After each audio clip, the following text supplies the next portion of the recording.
بسم اللہ الرحمن الرحیم۔ محمد حنیف ایڈوکیٹ آپ سے مخاطب ہوں۔ آج بات کریں گے ہم مشترکہ زمین کے حوالے سے کہ مشترکہ زمین کی تقسیم کس طرح ہوگی اور جتنے بھی فریقین ہیں ان کے مابین تقسیم کا طریقہ کار کیا ہے۔ بہت آسان ہے، آسان الفاظ میں ہم آج آپ کو سمجھائیں گے کہ مشترکہ زمین کو آپ تقسیم کس طرح کریں گے، کیونکہ ہم دیکھتے ہیں، اکثر دیکھنے میں آتا ہے کہ یہ جو مشترکہ زمین ہے اس سے اکثر لڑائی جھگڑے ہوتے ہیں۔ گزشتہ دنوں یہ جو ایک واقعہ ہوا، بکر میں ایک ہی خاندان کے 3 افراد قتل ہو گئے اسی بنیاد پر کہ ان کی زمین مشترکہ تھی۔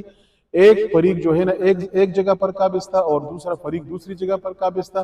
قیمتی رقبہ ایک فریق نے قبضہ کیا ہوا تھا اور دوسرے فریق کو اس پر اعتراض تھا۔ بات لڑائی جھگڑے تک پہنچی، جس سے یہ ہوا کہ قتل مقاتلہ ہو گئے اور 3 بندے اس میں جاں بحق ہو گئے۔ تو اصل جو مشترکہ زمین جو ہوتی ہے اس کا طریقہ کار بہت آسان ہے تقسیم کا۔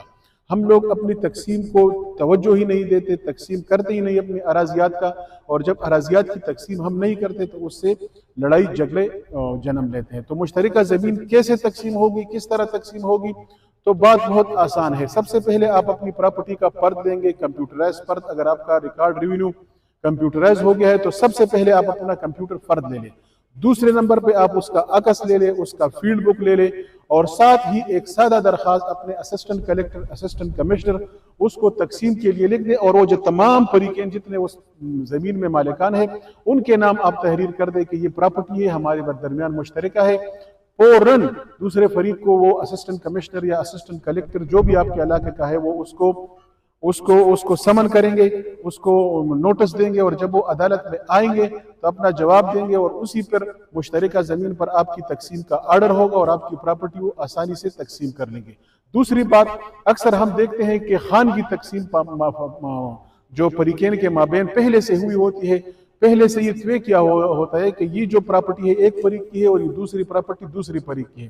لیکن خان کی تقسیم کی جو پراپرٹی ہے اس کو آپ کس طرح مطلب سرکاری طور سے اس کو تقسیم سرکاری کس طرح کریں گے؟ تو اس کے لیے بھی آسان طریقہ کار ہے۔ جتنے بھی فریقین ہیں اگر آپس میں ایگری ہے، ان کے مابین یہ معاہدہ ہو گیا ہے کہ ہم نے یہ پراپرٹی آپس میں خانگی طور سے تقسیم کی ہے، تو ایک سٹامپ پیپر لکھ لیں گے اپنے درمیان، معاہدہ جو ان کا ہوا ہے اس میں وہ لکھ لیں گے کہ یہ والی پراپرٹی اس فریق کو ملی ہے اور یہ والی پراپرٹی دوسرے فریق کو ملی ہے، اور اسی اسٹامپ پیپر کے ساتھ آپ ایک سادہ درخواست اپنے اسسٹنٹ کمشنر اور اسسٹنٹ کلیکٹر کو لکھیں گے، اور اسی درخواست پہ بغیر کسی وکیل کے، بغیر کسی اتنے تکلیف کرنے کے، بغیر کسی مشقت کے، آپ جب وہی درخواست دیں گے اسی درخواست پہ وہ آرڈر کریں گے، اور آپ کا خانگی تقسیم جو ہے نا وہ اس کا آرڈر کر لے گا، اور آپ کے نام آپ کی پراپرٹی الگ سے تتمہ کاٹ کر آپ کا الگ نمبر بن جائے گا اور آپ کو اپنی پراپرٹی مل جائے گی۔ اسی طریقے سے آپ لڑائی جھگڑوں سے بھی بچیں گے اور اپنی پراپرٹی کو صحیح طریقے سے استعمال میں بھی لے آ سکیں گے۔